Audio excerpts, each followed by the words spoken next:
Since we're on the topic of AI, apparently, I want to talk about the best AI that I've personally ever seen in a game. Because at the end of my last video, I showed a clip that really didn't do it justice. This clip is from a game called Rain World, which actually has some of the most incredible AI I've ever seen in any game. And I sort of just threw it under the bus. So to make sure that it gets the credit it deserves, I want to talk about how Rain World has some of the best AI in the business. Basically, I'm just going to sit and praise Rain World for an entire video again. Oh, and obviously there's going to be spoilers for Rain World. Keep that in mind. Now, Rain World's AI certainly isn't the most complex AI out there. There's definitely AI that is way more technically complicated. But Rain World's AI, in my opinion, is by far the most impressive. The way Rain World achieves such incredible AI is by coding simple behaviors and interactions that cause more complex behaviors to emerge, similar to what we talked about in the last video with games like Fear and Half-Life. A lot of these intricacies will go unnoticed by the overwhelming majority of players, but they're in the game anyway, and they're there to try and make the world feel as realistic as possible. The game is supposed to represent an ecosystem with a functioning food chain, so a lot of these details help sell that fantasy in a really big way.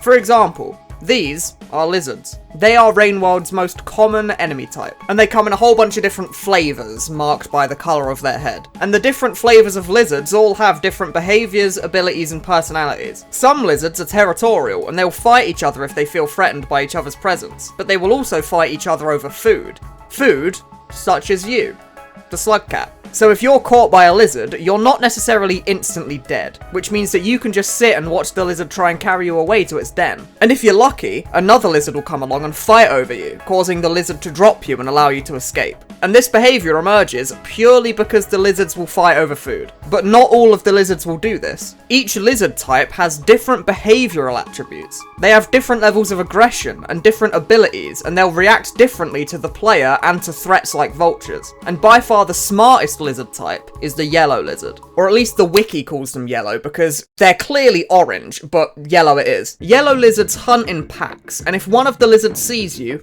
all of the yellow lizards in the room will immediately know your location. The justification for this in-game is that they can communicate with each other with these antennae on their heads, and the lizards will try and flank you to prevent you from escaping. When one comes from the front, the others will try and come up from behind you. And this is exclusive to the yellow lizards. None of the other lizards exhibit this behavior. But what's even harder to spot is that yellow lizard packs actually have an alpha pack leader. The one with the longest antenna is the pack leader. And if you kill this pack leader, suddenly all of the other lizards become uncoordinated and start aimlessly chasing you just like any of the other lizards might. And this is such a tiny detail that would go unnoticed by most players, but it helps sell the fantasy of a bustling ecosystem so well. My personal favourite lizards are the cyan lizards, better known as leap lizards. Can you tell where they get the name from? They pretty much only spawn when you're playing as Hunter, the hard mode version of the game. Their AI is basically identical to another type of lizard, the blue lizard. The only thing that distinguishes the two AIs is that the leap lizard has unique pathfinding to allow it to jump around. But there's a small detail about their AI that I absolutely love that probably goes unnoticed a lot by players. And quite frankly, I'm not even sure if it's intentional or not from the devs. And that is that leap lizards sometimes do stuff like this.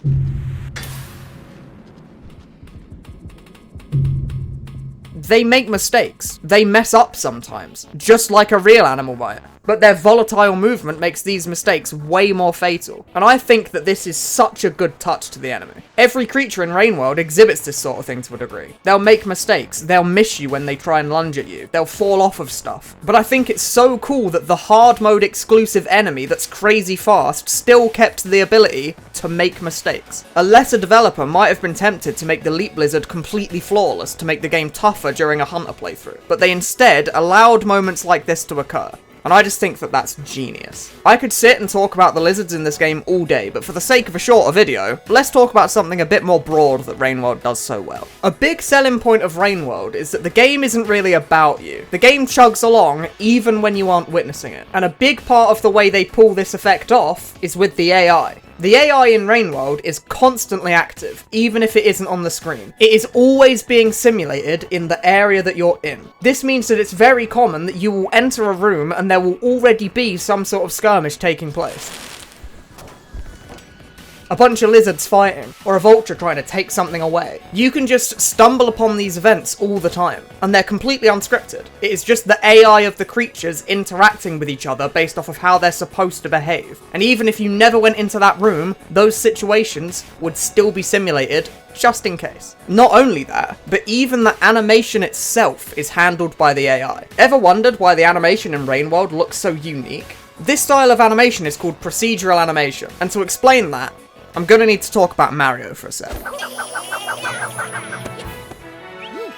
Look, just trust me, it is relevant, I promise. When Mario jumps, he does a little animation that looks something like this. This little move he pulls is hand animated by the animators, and every single time you press the jump button, he does this exact animation. And this is how most animation is typically done. But Rainworld's animation is handled very differently. Instead of having handmade animations for every action that the player or an enemy might do, instead, the animation is dictated by code. So basically, when the player or the AI tries to do something, the game's code responds by making the model on screen move in a context-specific way. So when the AI makes a decision, it doesn't just play a set of animations that allow it to move from point A to point B. Instead, the code moves the on-screen sprite in the most efficient way possible to allow it to move how it's meant to. Every creature in the game has certain parameters that dictate how this is pulled off. For example, these are daddy longlegs, and they can only move when their tentacles are in contact with a surface, and it moves faster or slower based on how many tentacles it has touching surrounding surfaces at any given time. So code behind the scenes tells the creature's tentacles to grab onto surfaces nearby in such a way that allows it to move from point A to point B, and every creature in the game has similar interactions happening behind the scenes. Although I will say that this form of animation isn't perfect. It does sometimes cause this weird stuff to happen, like in the end clip of that last video. Also, this one time, I don't know what I did, but somehow I managed to, like, break Slugcat's face. Like, I broke his, look at his face, I broke his face. But 99% of the time, it looks way better than it would if it was hand animated. This animation style makes the creatures in Rainworld seem far more organic than they would appear otherwise. This means that the animation and the AI are directly linked to each other, and where an enemy decides to put its legs when it moves is entirely dependent on the environment that the enemy is in. The AI directly controls the rig of the model, creating extremely smooth movement for every creature in the game, including the player character. But for as much praise as I can throw at this game, Rainworld's AI isn't perfect. As impressive as it is 90% of the time, there are certain creatures that don't perform nearly as well most of the time. These are reindeer, and they are exceptionally stupid. For some reason, they just sometimes can't figure out how to stand up, or they'll get confused trying to walk, and it suddenly breaks the otherwise incredible immersion that the game has usually. So when this guy just starts jiving for no reason, suddenly the game doesn't feel so realistic anymore. Another one of these for me is the Miros birds. They just sprint across certain areas of the world looking for food. But sometimes they just sorta get stuck, and they stand there, and they literally never move, because they're stupid. It's also not a coincidence that the most frustrating AI bugs in the game come from these creatures. Creatures that, when their AI does bug out, can completely prevent you from progressing through the game in a way that no other creature in the game really can. An otherwise flawless example of AI done right is tainted by certain enemies and AI that are just way too stupid to be in the same game as everything else. But the most impressive AI that the game has to offer certainly makes up for these flaws in my opinion. Scavengers, in my opinion, are the most incredibly implemented AI in any game ever made. They are the crown jewel of Rainworld's AI design. Scavengers are human-like creatures that hunt in packs and use tools. The Scavengers are meant to be an analogue for the player character. They possess most of the abilities that the player does. They can throw stuff, they can climb poles, and they fight enemies in basically the exact same way as you do. And they're meant to appear just as intelligent as the player is too. And to make an AI appear as intelligent as a human player is a really difficult task. But honestly, I actually do think they delivered. So where do we start? Well, the Scavengers have a complex communication system that will mostly go unnoticed by new players. They make gestures and facial expressions based on their mood and their feelings towards the player or to enemies. I'll just list a few here. Before actually attacking an enemy or a player, they hold their spears up as a threat to back off. They point their spears at threats such as lizards, vultures, and sometimes the player. Their eyes widen when they're afraid, and they even touch spears with Scavengers or players when they're friends. There's a lot more of these, varying in how obvious they are to spot in game. but it makes the scavengers feel extremely intelligent, and simultaneously allows the player to know what they're thinking at any given time. But you may have noticed that sometimes they see the player as a threat,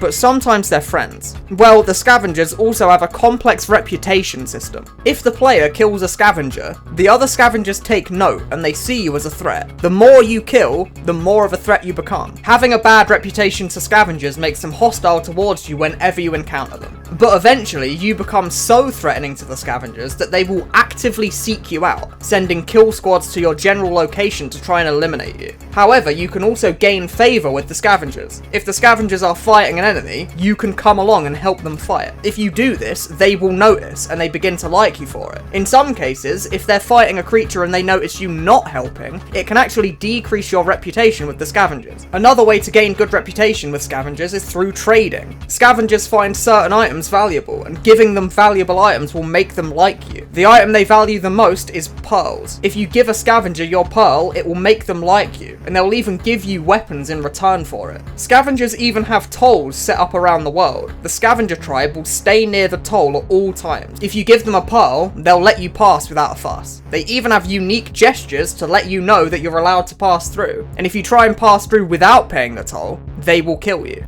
Trying to bypass tolls makes your reputation go down, and repeatedly paying for them makes your reputation go up. If your reputation's high enough, scavengers will sometimes follow you around and help you fight enemies, but you can lose this reputation quite easily if you're aggressive towards them. Scavengers also have stockpiles of weapons near certain parts of the world. They even craft explosive weapons that can't be acquired in any way outside of taking them from scavengers. Scavengers that have never seen you before will generally be neutral, but if you make too many sudden movements or run towards them while holding a weapon, they will attack you to defend themselves. Scavengers even have their own unique personalities. Some scavengers are more aggressive than other ones, so that even when you've befriended scavengers, some of them are just assholes and they'll throw rocks at you out of annoyance. This also makes some scavengers quicker to befriend than others. Scavengers can be found in almost every area of the game, and their equipment varies based on which area you find them in, like how they carry around lanterns in dark areas. All of these behaviours and interactions add up to make a creature that feels so organic and real that it's hard to believe such a small indie game was able to pull it off so successfully. And all of these little details in the game add up to make a 2D pixel art environment somehow feel more realistic than most AAA games. If there's anything particularly interesting that you think I missed, please do let me know in the comments. And I'm very sorry that I used a reindeer for a cheap joke at the end of my last video, because in reality, Rainworld has the best AI in the business, and I could sit and talk about it for hours. Thanks for watching.